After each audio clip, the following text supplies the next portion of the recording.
Dear students, good morning. Welcome to online class.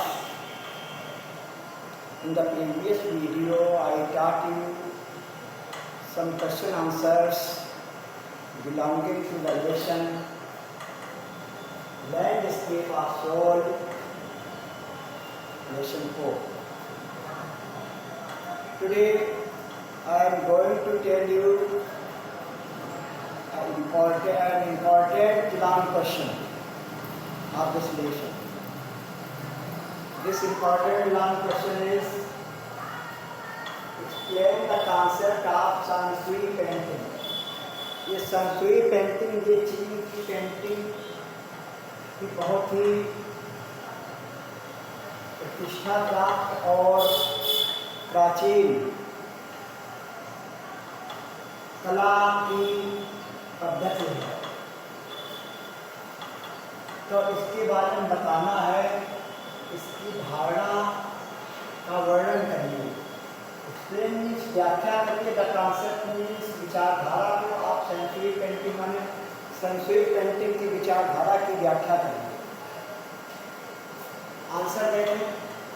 The lesson landscape of soul, ये जो पाठ है landscape of soul depicts the devotion of artist. इसमें कलाकारों की यह निष्ठा प्रकट होती है इन देयर आर्ट, उनकी कला में निष्ठा प्रकट होती है to create living and heart appealing effect on the people. लोगों में बहुत ही चमत्कारिक, हृदय को प्रभावित करने, हार्ट अपीलिंग माने हृदय को प्रभावित करने वाला प्रभाव, एक जीवंत प्रभाव उत्पन्न करने की उसमें क्षमता होती है। ऐसी उनकी निष्ठा की वजह से कितनी डिवोशन होती है, कितनी निष्ठा होती है, उनकी जो कलाकृति बनती है उस कलाकृति में लोगों के हृदय में सीधे प्रभाव पड़ता है और बड़ा ही जीवंत प्रभाव, लिविंग से जीवंत प्रभाव पड़ता है। Shanshui painting is not a normal kind of painting. ये नॉर्मल काइंड पेंटिंग नहीं है।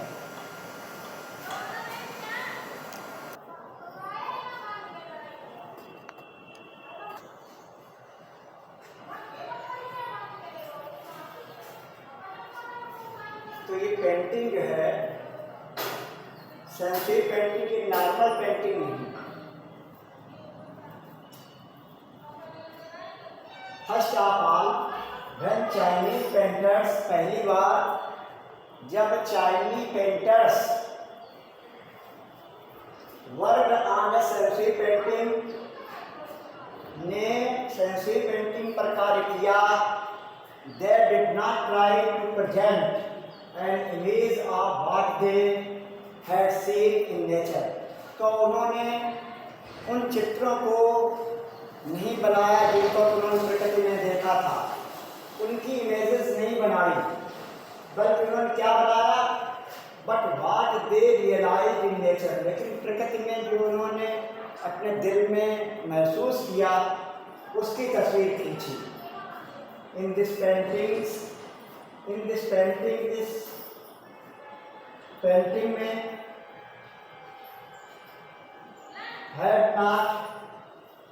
this painting had not used colors and conventional brush। इस पेंटिंग में उन कलाकारों ने न परंपरागत ब्रश का इस्तेमाल किया, न रंगों का प्रयोग किया, but they painted mountains, rivers and waterfalls with ink and simple brush। बल्कि उन्होंने एक साधारण से ब्रश और इंक की मदद से पर्वतों, नदियों और जलप्रपातों, वाटरफॉल्स में जलप्रपातों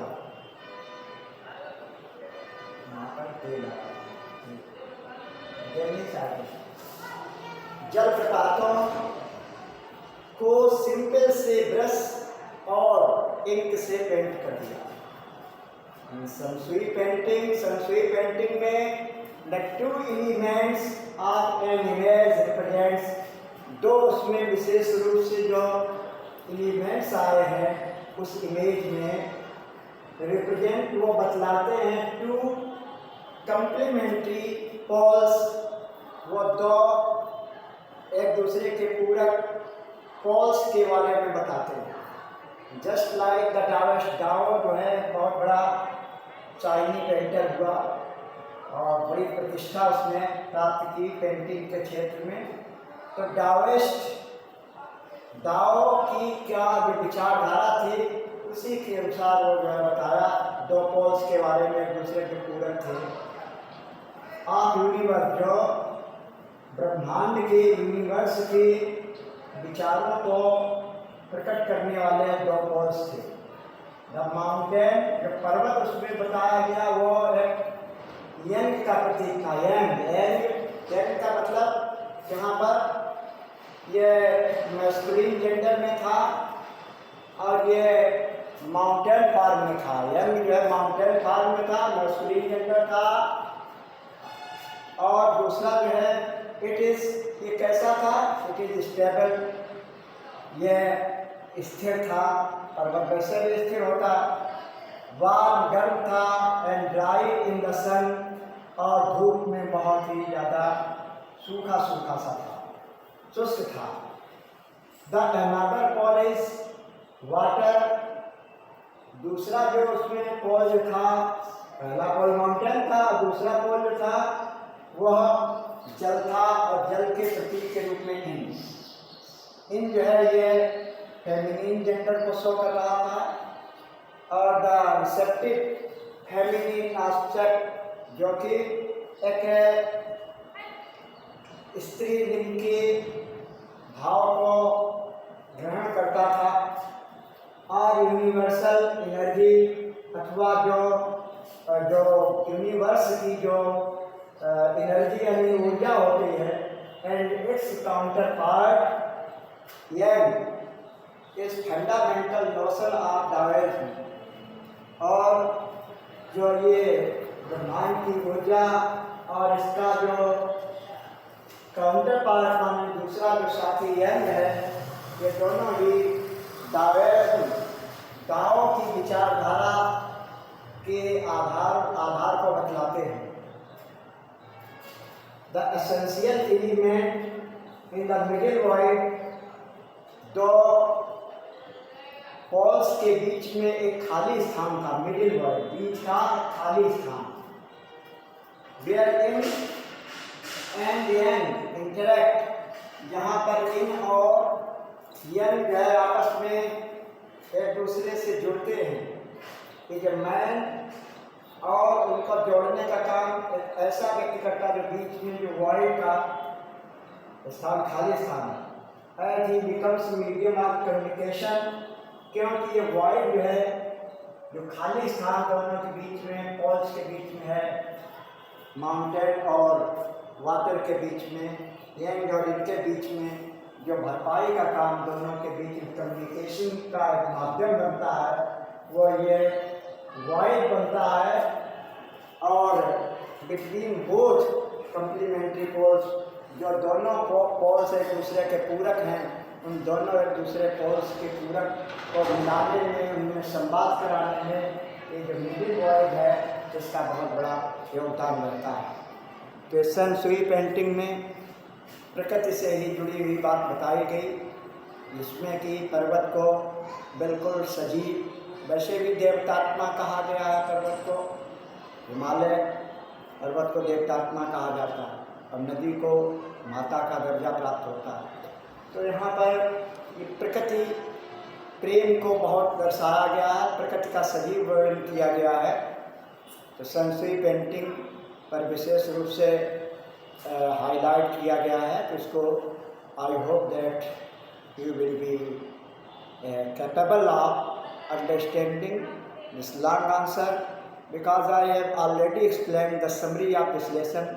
With the help of that summary and by revising and reading this answer again and again, you will be able to learn it properly.